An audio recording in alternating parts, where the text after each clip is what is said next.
So, being an avid fan of the 90s indie genre and an insufferable 20-something with a music degree and a crippling case of generalized anxiety, of course I have an unhealthy obsession with Fiona Apple.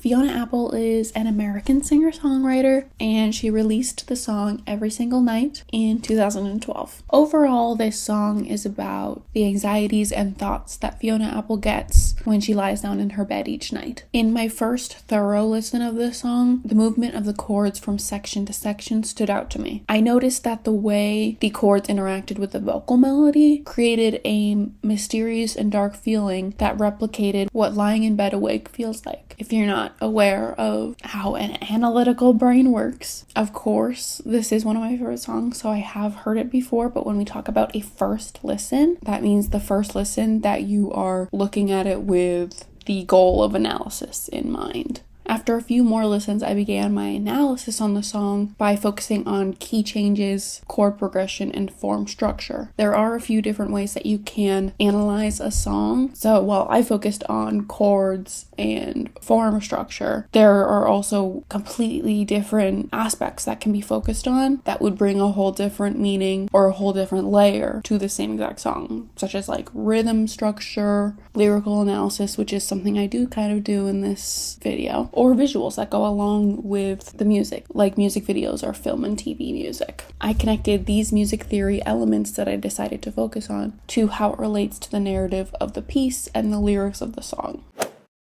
The song starts off with a verse that begins in C Lydian. If you don't know what that is, I do not blame you. That's not a common mode for American songs to be in. Just a little recap, there are 7 modes. They go with each note in the chromatic scale. We, as a Western society, are most aware of Ionian and Aeolian, which is the same as major and minor. The best way I can describe it in as little words as possible is if you started a scale on each white key of the keyboard with only white keys. So C Ionian would be the C major chord, which is all white keys going from C to C. Starting on D with all white keys is Dorian. Starting on E is Phrygian, and starting on F is Lydian, and so on and so on. If you transpose these whole and half steps to be on any of the notes, you would turn any scale into any mode that you wanted based on the whole note and half note steps. If that doesn't make sense, I will link a video down below that goes into further detail on what modes are and how they're used. All you really need to know for this analysis is that the verse is in C Lydian, which would be the same as C Ionian or C major, just with an F sharp instead of an F. This song does start in C Lydian, but it eventually modulates into E flat major Ionian. The C Lydian part of the verse is Fiona Apple's introduction of her thoughts, where she shows that she likes the company of these thoughts. The repetition of the C major chord after the F major chord and G major chord shows her returning to some sense of familiarity after each thought. The idea she gets start out with pleasant imagery in the lyrics, along with a pleasant sounding chord progression. C, F, C, G is a very inoffensive chord progression, very simple. All major chords really just a 1-4-5 progression or 1-4-1-5 progression, which relate to the overall pleasant nature of this specific verse in the beginning of the song.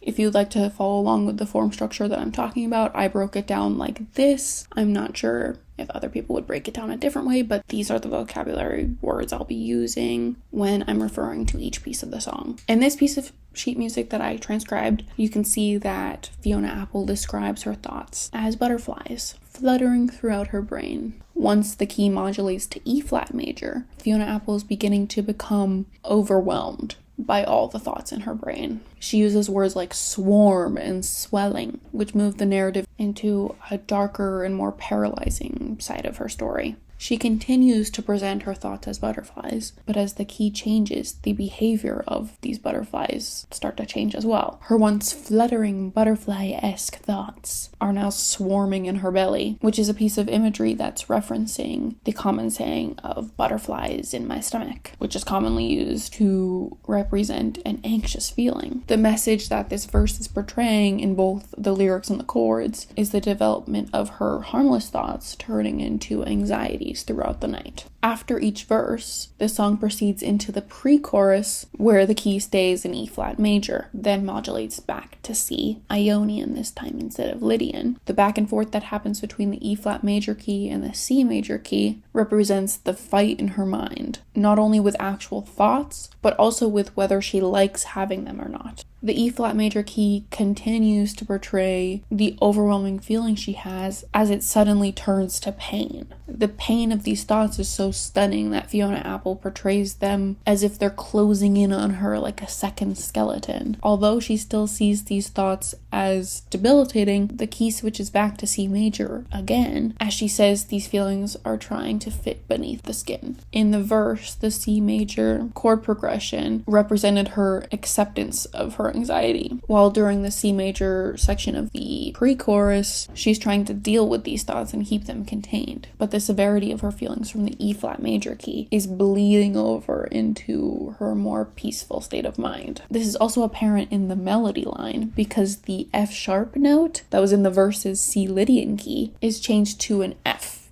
in the pre-chorus's C Ionian key. This F note is coming in from the E-flat major scale because the pain from the lyrics in E-flat major are overlapping with the C Lydian side. Throughout the piece, she brings up having a fight in her mind, but there is a second fight that's happening on a more subtle level. The pre-chorus is trying to articulate that she is also trying to figure out if she's enjoying this night of thinking or if she just wants to rest. The pre-chorus abruptly moves on to the chorus, while also abruptly changing to the key of A Dorian. Although A Dorian sounds very different and disconnected from these two other keys, C major and E-flat major, they're actually linked by their formation of a tertian harmony. Tertian harmonies are just a catch-all term for triads. That could be a major triad, a minor triad, a diminished triad, or an augmented triad. In this case, it is a diminished triad, which means that it's a chord based on minor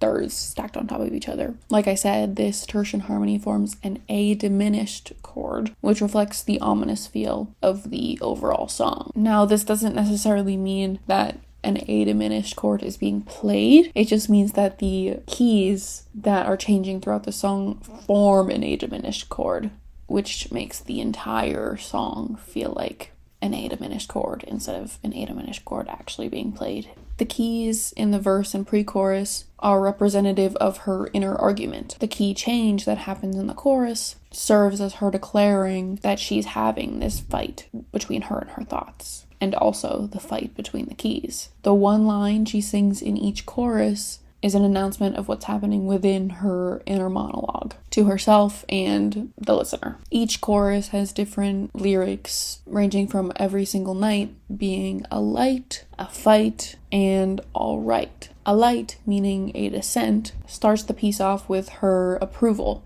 of her thoughts and her restful feeling toward her anxieties. As the song progresses, the thoughts start to get to her, and it eventually turns into a fight. Then, when both the song and the night start to wrap up, she becomes all right with her anxiety. This progression of lyrics shows Fiona Apple's progression of her fight through the night. The ever-changing chorus shows that the whole piece is a war, where she declares whether she or her thoughts won the current battle during each chorus. All the worries that she expresses in her lyrics and the disagreements she has within herself happen every single night. After two of the choruses, there is a hook that's in D minor. The hook contains one single line that repeats either 3 or 4 times. The line ends on the major fifth of the scale each time. And because of the repeat, the 5 chord at the end of the line to the minor 1 chord at the beginning of the line creates a full cadence. Fiona Apple does not alter the cadence when the hook ends the song, so the 5 chord just hangs on until the end of the song without a satisfying conclusion. This is called an imperfect cadence that normally creates an eerie final feeling to end the song with. In this case, it's meant to show that the night is not over yet, even though the song is.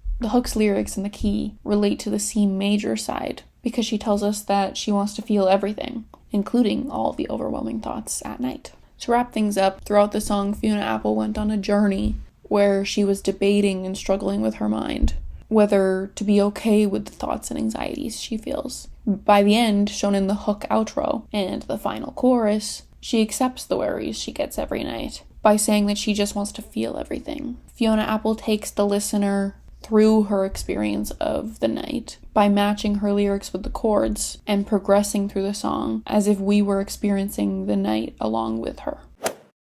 Anyway, I hope you liked that. This was one of my essays from school, and I always wanted to make a video on it because I love this song, and I think it's just a perfect depiction of anxiety and how it takes over your mind. But that feeling that you also don't want to let the anxiety go because it's such a familiar feeling. And tamping it down means tamping down your feelings in general. Fiona Apple understands me better than my therapist. So I hope you got something out of this. If you don't listen to Fiona Apple, then go do that. And if you do, please subscribe and comment. I would love to talk to you. Thank you for watching and see you in the next one. Bye!